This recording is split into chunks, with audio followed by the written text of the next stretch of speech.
Well, good morning. How y'all doing?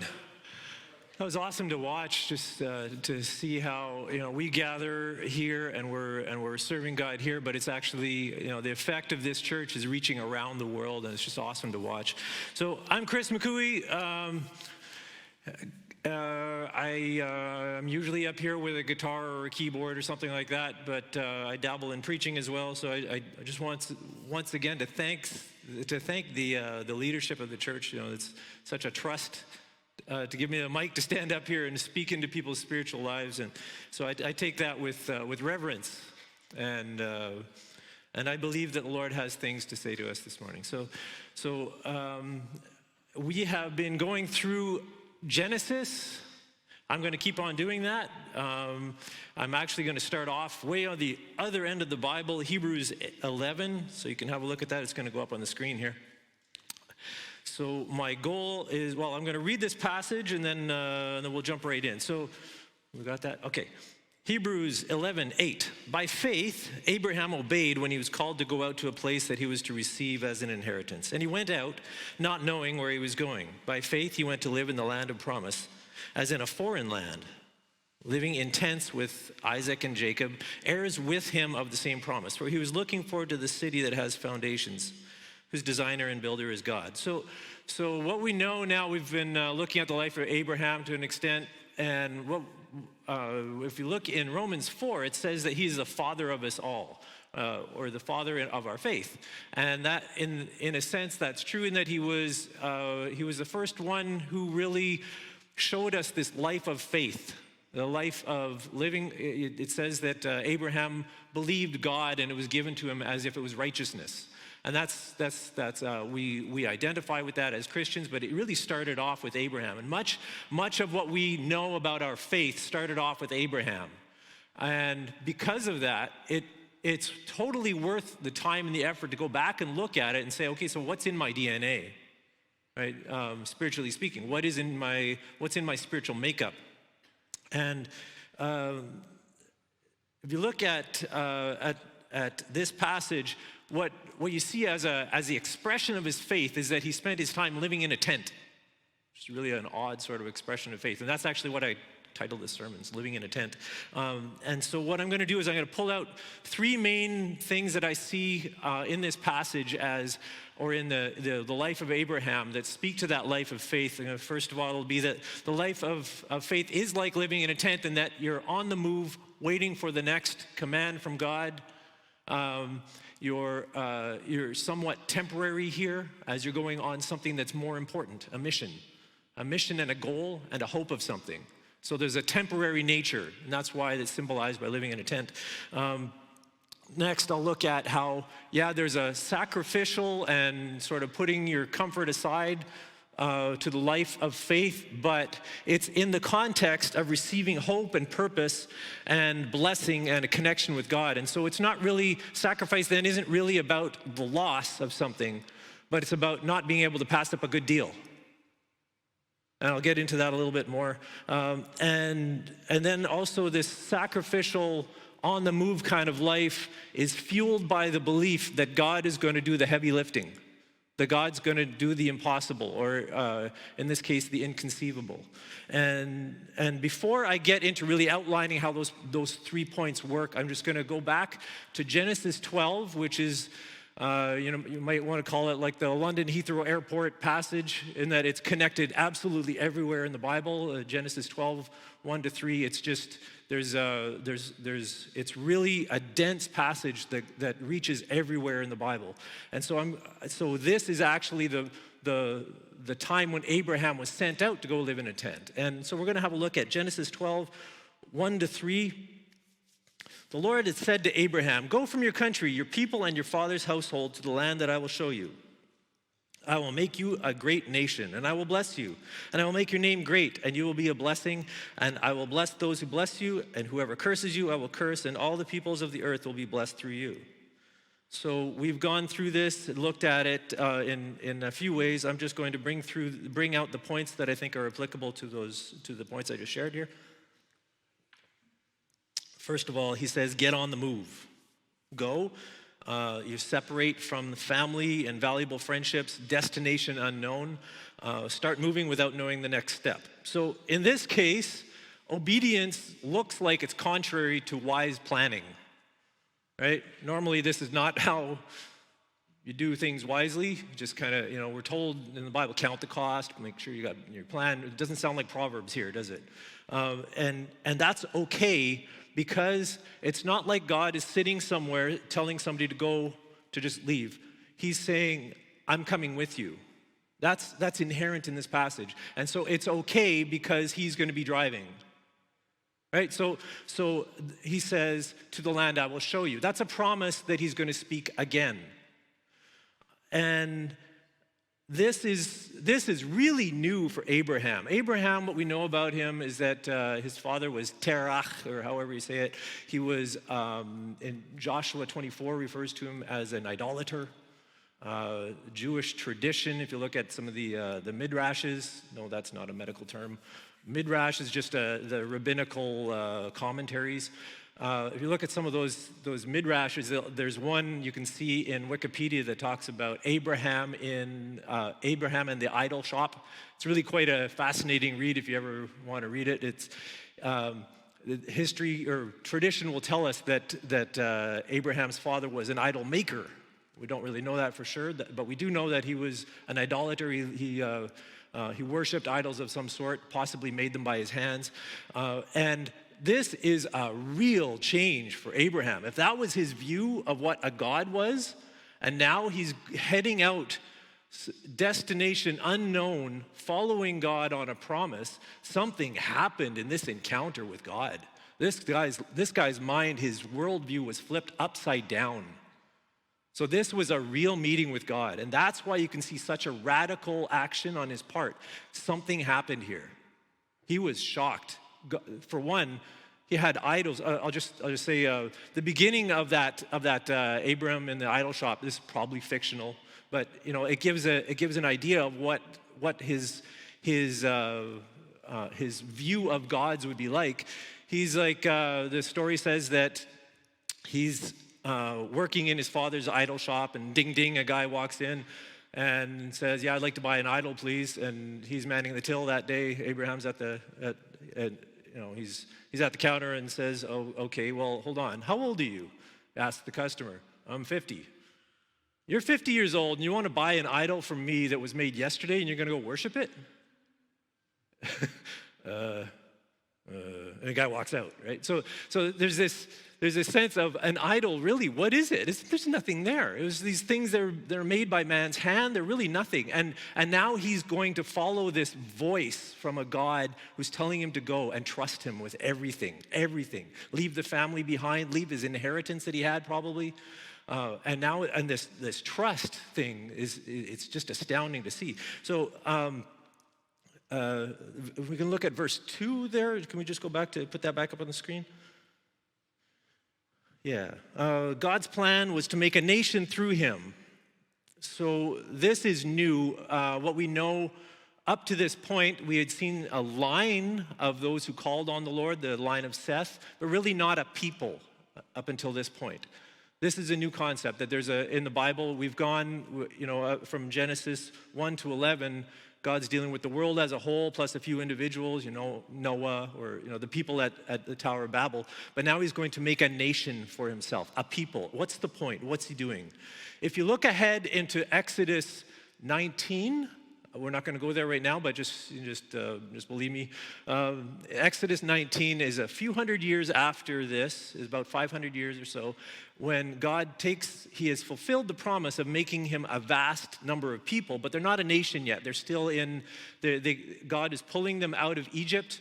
God brings them out of Egypt, probably several million of them, and he brings them to Mount Sinai, and God tells Moses to say this. He said, if you will obey me and follow my commands, you will be for me a treasured people, a special people. God's inheritance, in other words. A royal priesthood and a holy nation. And that's what God is doing now. He's making a treasured possession for himself, starting with Abraham. And this carries all the way into the New Testament to the church at the other end of the Bible, and now to us as well. Sorry, my mic just kind of wants to get weak and fall off. And in 1 Peter 2:9, let's have a quick look at that one. 1 Peter 2:9, Peter is quoting Exodus 19, and he says, "But you," referring to the church now, "are a chosen people, a royal priesthood, a holy nation, God's treasured or special possession, that you may declare the praises of him who called you out of darkness into his wonderful light." Just like Abraham, just like he told Abraham he would do. The point is that he's raising up a people who will now be on display so that everybody can see what it is like when God is with a nation. That's what's going to happen with the nation of Israel now. So he's putting them on display. And there's a blessing aspect of this. If we look at if we can go back to 12:3. Sorry, I'm making Tio work so hard here. Verse 3. This is primarily a blessing. It's mentioned 4 times, the Hebrew word baruch. It's just blessing. Abraham is now coming under the provision and the protection of God. This is new for him. Again, what a contrast with the idols, right? A chunk of wood, right? He's coming under the provision and blessing of God, and he's believing it. Abraham is not just going to be blessed, but he's actually the gateway now for blessing for the whole world. This is quite a huge promise he's getting. It's not just that he'll be blessed, but anybody who blesses him will be blessed. And then everybody, all the nations of the world, he's speaking in terms of families, and so he says all the families of the world will end up being blessed through you. And this, if you recall back to Babel, the Tower of Babel, which was actually just the previous chapter. So this is following hot on the heels of what happened at Babel. God scattered the people to the nations and gave them their languages. Right? And now he's building up one nation that if you look forward all the way to Acts 2, and you just kind of make the link, you got Tower of Babel, he scatters them to the nations. Now he says, I'm going to make a nation. And then look forward to now the people of God who are the church in Acts 2. Well, the first thing he does, what's the first thing? Very first thing he does with the people is he gives them the ability to speak languages, and the people, the nations that were scattered are coming to Jerusalem. Why? To hear what? To hear the praises of God. So you can see, this is one of those things where you look at the Bible and you go, man, there was one guy behind this, one mind that was planning this whole thing, right? It's amazing.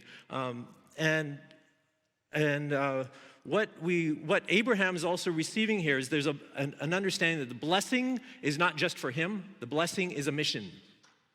It is a mission. The blessing is a mission. He receives it and then he spreads it. And there's no separation between the blessing and the mission at all. So if you're blessed, you're on a mission. If you're on a mission, you're blessed. Right? You receive it and then it goes out. And that's why we're reaching around the world in Cambodia. And there is no sense of separating the two things in what God is telling him here. And the reason I'm bringing all this up before I get to my points is really I'm trying to set the groundwork that the promise and the blessing and the mission are a big enough deal that they are worth living a different kind of lifestyle. Right? Going back to the tents. Can you see that? Is that really clear? The promise and the blessing and the call mean that it's completely reasonable to live differently than if there was no such calling and blessing. It affects the lifestyle, his choices. So going back to the tent, life of faith, I said it's like living in a tent. What does that mean, living in a tent? What's the difference? So a tent versus a home. So it lacks basic refinements, right? You ever live in a tent? Running water, protection from the storms. I'm sure they had a pretty decent setup because they were moving around a bit, a lot better than my little North Face tent when I go camping. But I'm sure it was a decent setup, but it's far from what it would have been if he was living at home. In other words, he put up with a lower standard. Right, put up with a lower standard because of what he's doing. And I haven't done a lot of camping recently, but I used to live in Calgary, right next door to the Rockies. We did a lot of 2, 3, 4, 5 day trips in the Rockies, and you travel light, man. Anything that's going on your back, you got to carry your stuff around with you. Eat dry food because you're not carrying the water. There's toilets. And altogether, you're putting up with something because where you're going and what you're doing is worth it. Right? That's the essence here that we're supposed to catch. Where he's going and what he's doing makes it worth it. And there's a temporary nature. It means I'm not going to be here forever. I'm doing something else. So, and that speaks to, to me, to remember to apply. I might need another piece of tape up here. I'm not sure. Let me know if you have trouble hearing. It speaks to the importance of always submitting those big questions that we have in life, right? About where do I go? Where do I live? What standard of a house do I buy? What am I studying? All those things, they come back before God. Do they fit with where I'm going, my mission in life? The mission that God has given me, do they fit with it? And I want to keep those open before God all the time.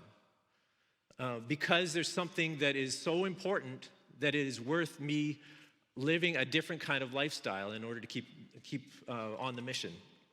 So, thanks, Ryan. So, all good? Okay, so the life of faith, my second point here is that there's a sacrifice and a giving up things, but they are in that context of the hope and the purpose and the blessing and the connection with God. It's a good deal.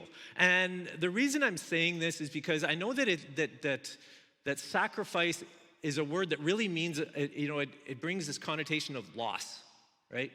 So I'm giving up, I'm losing something, and that's where our emphasis usually is. And it's true, there is a loss of certain things. It starts right away when you become a Christian. There's giving up all kinds of things, giving up maybe some of those fun sins, like drinking too much or something. Or any other kind of vices. Sometimes it's forgiveness is a type of sacrifice. You're giving up your right to, or your perceived right to justice. And then it can go all the way up to, around the world in the last century. There have been so many who have sacrificed their lives for their faith. There's symbols of it throughout the Bible. Mary pouring out her life savings, that expensive perfume on the feet of Jesus. What about when you want to go into something, live in a certain area, study a certain thing, and you feel that God is saying, no, I don't want that for you, I want this. And that life of faith, it hits against what you want, and there's that sacrifice that can come up. And we have a tendency to see that as a loss. And what I'm saying is that biblically, that's not correct. Biblically, it's a trade, an exchange, and it's meant to be seen as a good deal. And how does that work? Let's look at Hebrews 11:6. That's a passage that speaks all about faith, and it even gives a definition of faith. Hebrews 6 says, anyone who believes in him must anyone who comes to him must believe that he exists and that he rewards those who earnestly seek him. So faith here expresses itself as believing there's a reward. So whatever I put into it in terms of seeking, I'm getting something back out, right? How about fasting and praying? Fasting is a type of sacrifice. My body is not a fan of fasting, but when I do, there's a closeness with God, an understanding, revelation that He gives me. There's something in my spiritual walk that is heightened. It's like I think Ryan told me this. It's like there's an exclamation point at the end of my prayers, sort of thing, and you sense the closeness of God in a way that is not there without that.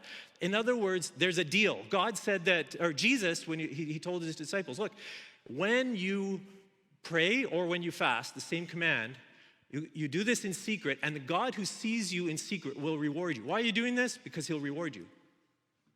It's not just about giving up. It's a trade, right? There's a trade here going on. How about Luke 6, talking about financial giving? Give and it will be given to you, pressed down, shaken together, running over. What's the emphasis here? A good deal. Does this sound a little wacky here? Does this sound like... You can think this way because God teaches this way. It's a good deal. How about something that's a little closer to home? Mark 10, verse 29. This one we can put on the screen. A little closer to home for Abraham. Jesus said, No one who has left home or brothers or sisters or mother or father or children or fields for me and the gospel will fail to receive 100 times as much in this present age, homes, brothers, sisters, mothers, children, and field, along with persecutions, and in the age to come, eternal life. I don't think we're supposed to get hung up on the number 100 here. I don't think he means you're going to get 100 moms. The emphasis here is that there's a good return on what you're getting. That's faith. That's how sacrifice works. It's not just I give up. It's I give up because I know God is good. Why is this so essential to faith? It's simply because of this, because it puts the emphasis back on the character of God, to be generous and faithful.